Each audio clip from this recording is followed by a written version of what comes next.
UFOs, secret moon bases, aliens, the Bermuda Triangle, the Illuminati.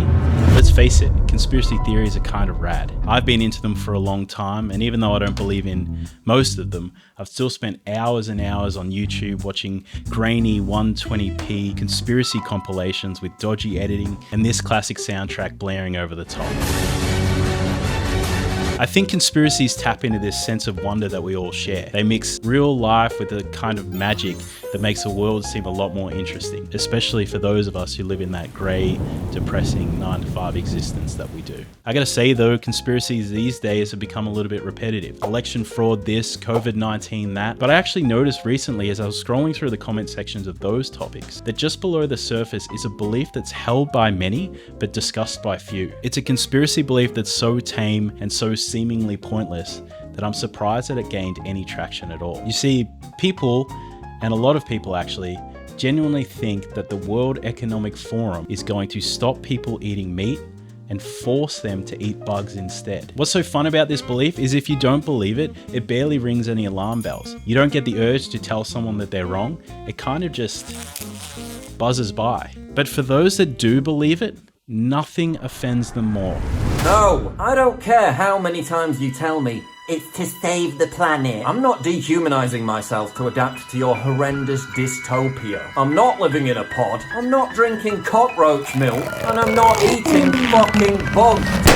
Another interesting thing about this belief is that it's repeated in a lot of circles, not just conspiracy forums. And it can be brought up without any real introduction, and often with little pushback. Like in this video here. This is the Better Bachelor. He's a red pill YouTuber who normally complains about feminists and the difficulties men have with dating. But listen to what he has to say about people who have been arrested for damaging government cameras. We've got Lawrence Fox being arrested for supporting the group of gentlemen going around cutting down all the cameras. And what's going to happen, I truly believe, is that those in power are going to overstep. They're going to tell you you can't eat meat and you got to eat the bugs. And they're going to tell you that 15-minute cities, and if you drive a vehicle that's a certain age, they're going to charge you for it. So it's clear that the belief has made it out of those conspiracy rabbit holes. But it got me thinking, where did this belief even come from? Is there any truth to it? And why do so many people believe that we will eat the bugs? Everywhere you look these days, it feels as though some sinister organization is trying to trick you into eating bugs. There are a bunch of freaks out there in the media trying to convince us to eat them. Well, the World Economic Forum wants you to eat bugs. The World Economic Forum, they want to normalize eating bugs. Yeah, well, it's the World Economic Forum, buddy, and they're pushing this agenda. What they really want is for you to stop eating meat and replace your diet with insects. You deliver it on Uber Eats and then you go back and you eat your bugs. Overall, the future they imagine for us is one where we're living in our pod home the size of a shipping container, eating cockroaches for breakfast, and wearing medical masks whenever we leave the house. So it's not a conspiracy theory, it's right here on the World Economic Forum website. It's almost as if they get money or they're involved in this somehow. When we hear that the Davos set is talking about, you will eat the bugs, you will live in the pod, you will own nothing and be happy. They mean that. They mean that. In summary, bugs are meant to be stomped on and destroyed, not put into your mouth. You sick freaks. Now, in my research for this video, what I found is that this conspiracy is just like a butterfly. It's had its very own life cycle. It started as an egg in the corner of the internet, then hatched into the world, and eventually transformed into the conspiracy butterfly that we see today. But let's start at the beginning and rewind to when this conspiracy was just an egg waiting to hatch. 2019 was a time before COVID. Twitter was still called Twitter, the Queen was still alive, and the public was still protected from Bill Cosby. Also, it was the year that an accidental fire destroyed part of the Notre Dame Cathedral in Paris. The fire happened on the 15th of April, and the next day, a blogger by the name of Hal wrote an opinion piece called Eat the Bugs. In his article, he makes the claim that the fire was orchestrated by the elites as part of their bigger plan to control the masses. Have you noticed there's quite a lot of research going into turning bugs into mass food projects? That's what they want. Not even because us eating bugs would turn capital or solve a starvation problem, but because it's a symbol of our enslavement. Nothing is an accident, everything is on purpose. They want you to eat the bugs. Of course, he provides no evidence for his thought process, but you can see that his reasoning behind his belief is based solely on the fact that companies were researching making bugs into food for people, which he wasn't lying about. It was true then, and it's true now. There are companies that make insect-based foods for people to eat. But the rest of his article is just speculation without any evidence, which you'll actually see is a pretty common theme with this conspiracy. I can't be sure that Hell was the first person to put this idea into the world, but he definitely laid the conspiracy egg in just the right conditions, because it was around this time where the idea really hatched. May 2nd, 2019, CNN uploaded a video titled, "To Feed the World, Why Not Eat Bugs?" This video has now been deleted, but it spoke about the idea of eating bugs to help fight climate change. June 28th, 2019, Food Insider uploaded a video of insect-infused food, along with the question, "Would you eat insects to help save the planet?" In the description, it stated, "This insect farm wants you to eat bugs." September 23, 2019, an article was posted by the World Economic Forum titled "Burgers, Bugs, and the Shift to a New Way of Eating." This article, another opinion piece, speaks about how the population is growing rapidly and alternative foods should be considered. It mostly discusses the Impossible Burger, but it does briefly mention ready-to-use therapeutic food product made from insects for children in famine-stricken countries. This article seemed to be the final straw, because from here the phrase, "I will not eat the bugs," really started to gain momentum. At first, most people used the phrase as a meme, poking fun at others that believed it was a real plan. Some Twitter users used the phrase proudly, claiming it as truth. Some people posted short stories, describing a bleak world where people were completely controlled by the government and forced to live in pods and eat insects. Right-wing personalities and other popular Twitter users picked up and spread the phrase and the belief to their followers. But then, as that momentum was building, COVID-19 struck. Just as quick as the idea was born, it was stopped dead in its tracks. It was now out of sight, just like a cocoon. And just like a cocoon, it was transitioning behind the scenes.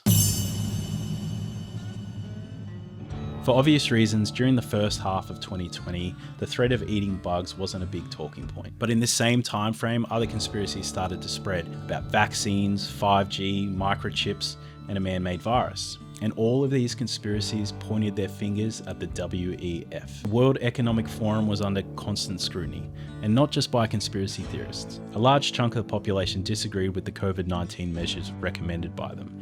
Here in Australia, there were many protests. After the first quarantine, people decided that they did not want to be locked inside. And when the cases kept rising and the information was updated and sometimes contradictory, a large section of the population lost faith in the WEF completely, which then led them to seek information from different sources. Sources like those right-wing personalities I spoke about earlier. And for months, these concerns were growing. The trust was eroding. The conspiracies were there, but they didn't have a tight hold yet. And then, in June of 2020, the World Economic Forum announced the Great Reset. This tipped the conspirators over the edge. What else could the Great Reset be other than a plan to eradicate half the population and start again? And what the Great Reset actually was an initiative aimed at addressing global challenges like climate change, economic inequality, and public health crisis with a focus on building a more sustainable and equitable world. When the plan was announced, Klaus Schwab, the chairman of the WEF, stated, "The pandemic represents a rare but narrow window of opportunity to reflect, reimagine, and reset our world to create a healthier, more equitable, and more prosperous future." This comment, along with his public backing of the plan, cemented him as enemy number one. The floodgates were open and all bets were off. And since people were home all day, every article that the WEF had posted was investigated front to back, including those about eating insects dating back some years. Hell's article and the short stories and memes about living in pods and eating bugs were rediscovered. But this time, they were seen as prophecy. The transition was complete. The belief that was hiding in a cocoon for so many months had broken free, and the adult conspiracy butterfly was ready to spread its wings. By mid-2021, the belief was pretty commonplace within conspiracy groups. But how much harm was there initially? People believe in all sorts of crazy things. Sure, they created Facebook pages and made YouTube videos and posted comments on every single news article. It was basically group paranoia heightened by the pandemic haze. But through this haze, media personalities jumped on the opportunity of a captive audience. A captive audience who were bored and already frustrated. These vultures understood that pushing these ideas fed the outrage machine, which got them more clicks, more engagement, and a devoted following. They pushed the story as if it was fact and continued to point their fingers at the WEF and Klaus. Klaus became a household name, and because he was born in Germany, people assigned the phrase, "You will eat the bugs and you will live in pods and you will be happy" to him, even though he never said that. And the catchphrase that they'd been repeating all those years turned into a symbol of rebellion and an act of defiance against Klaus. And that's when it became a political statement, which is how it exists today, in 2023.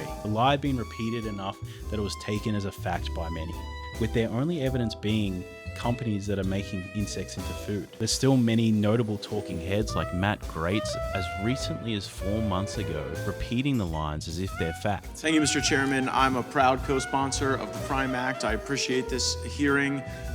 If for no other reason than I'm not going to eat the bugs. So I'm here for the Where's the Beef hearing. And he's not alone. Dutch politician Thierry Baudet tweeted this out. The company that pretends to be a university, PragerU, made videos about it, as did so many YouTubers. There's also rappers and journalists. The list goes on. These politicians and media personalities have spread fear into the people. And the fear is there. Let's take Laura Jane Loves Beauty 9596 as an example. She says, "I'm never eating insects, ever. I would literally participate in cannibalism before that happens." She's so mad about this that she would eat people, human people, before she eats bugs. And she's not alone. Joseph Bernard 5240 said, "I'd rather eat common household pets and resort to going full Wendigo than eat bugs. We'll all be wondering what old rich dudes taste like." I'm not really against the whole eat the rich sentiment at the end there, but this dude straight up said he's going to go hunt Lassie instead of eating bugs. These might be extreme examples, but it kind of shows you how easy it is to become prisoners of your own beliefs. And remember, we're talking about the belief that people are going to force feed you bugs. It's just so boring. And I think it's a bit of a waste. I mean, if you have to fight for something crazy, at least make it interesting. There's so many better topics out there. People have been eating bugs since the dawn of time, and as I just spoke about, there is zero evidence to suggest that anyone is going to force feed you bugs that isn't coming from within your own ranks. So how has this conspiracy lasted as long as it has? Well, here's the thing about conspiracies. They're fun. And it's honestly okay to believe in something a little bit odd, even when science and evidence isn't on your side. It's okay to go hunting for Atlantis or to believe that the Bermuda Triangle is a time vortex. But just like everything else in life, too much of a good thing can be dangerous. When believing in a conspiracy theory becomes your entire personality and you start wielding internet talking points like samurai swords anytime someone disagrees with you, you may have a problem. But this belief isn't really about the bugs. It isn't about the truth, and it isn't about hating the WEF or Klaus. It's about fighting back. It's about the act of rebellion and looking tough for their online buddies. It's online activism. And really, how easy is it to stand up against an imaginary enemy? The people who repeat this line repeat it to be a hero in their own story. And the only people applauding them are others who have read from the same script. It's an echo chamber, and it's stuck in the loop of repeating the same ideas. Ideas that were spawned from online short stories and opinion pieces, which grew into the conspiracy butterfly it is today. And I can only hope that the final stage of this butterfly's life comes very soon.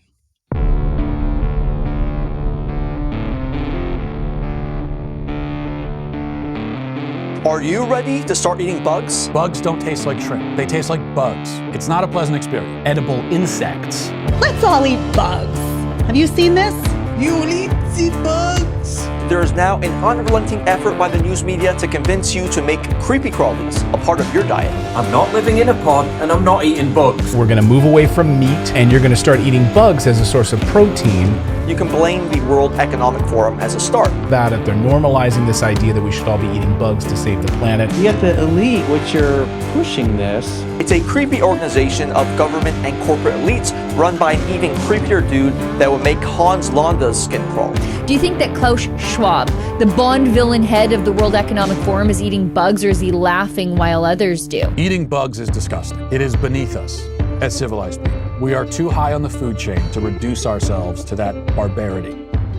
The bugs are already on the plate, people. People say, oh, this is a conspiracy theory level stuff. It's not. I'm not a conspiracy theorist. Call me crazy. I don't think anyone's ever done the math. All of this is one of the odd things about the World Economic Forum. We think of it as this highly secretive sort of cabal of people. They live stream most of their events, and their plan makes sense.